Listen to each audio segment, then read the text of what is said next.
नमस्ते दोस्तों, मैं हूं डॉक्टर ऋषिता शुक्ला। क्या आपकी एज भी 15 साल से ज़्यादा है और जब आप मुंह खोलते हैं तो आपको दर्द होता है या फिर खाना खाते टाइम आपको सेंसिटिविटी महसूस होती है और आपको कॉर्नर ऑफ माउथ में हैवीनेस या फिर स्वेलिंग या पेन महसूस होता है और आपको ऐसा लगता है कि जब आप मुंह बंद करते हैं तो आपके जो गाल है वो आपके दांतों के बीच में आ जाते हैं बार बार, तो हो सकता है कि आपको विजडम टूथ यानी कि अकल दाढ़ आ रही हो।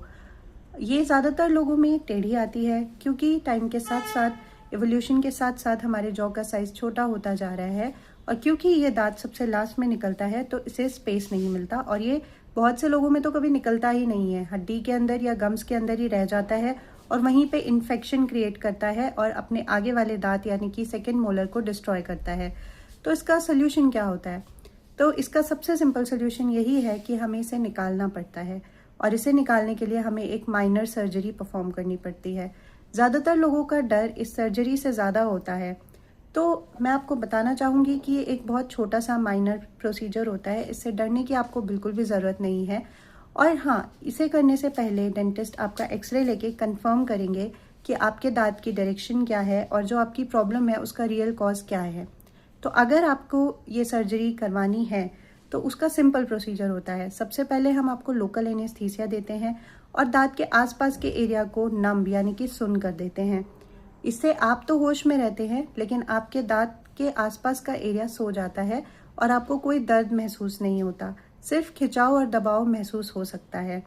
उसके बाद हम जो आपके दांतों के ऊपर के गम्स हैं उन्हें एलिवेट करते हैं, उन्हें उठाते हैं और उसके बाद अगर वहाँ पे बोन भी है जिसके अंदर दांत है, बोन ऊपर है आपके दांत के, तो उस बोन को भी कट करना पड़ सकता है थोड़ा सा।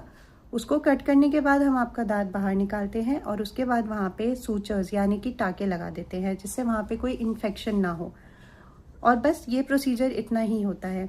इसके बाद आपको कुछ चीज़ों का ध्यान रखना होता है, जैसे कि 24 घंटों तक आपको कोल्ड कंप्रेस यानी कि बर्फ़ की सिकाई करनी होती है और आपको जो भी खाना होता है सब ठंडा खाना होता है, कुछ भी गर्म नहीं खाना होता।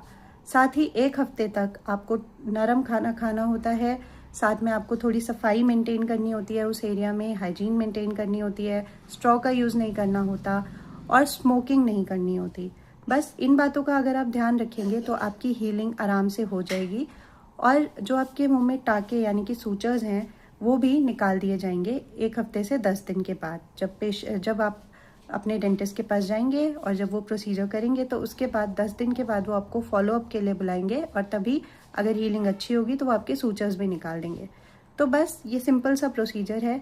तो अगर आपको भी आपका विजडम टूथ यानी कि अकल दाढ़ परेशान कर रहा है तो बिल्कुल भी घबराइए मत, डेंटिस्ट के पास जाइए, अपॉइंटमेंट शेड्यूल करवाइए और उसे निकलवा दीजिए और अपनी प्रॉब्लम को हमेशा के लिए बाय बाय कर दीजिए।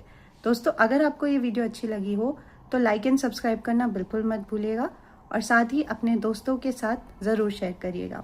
Thank you.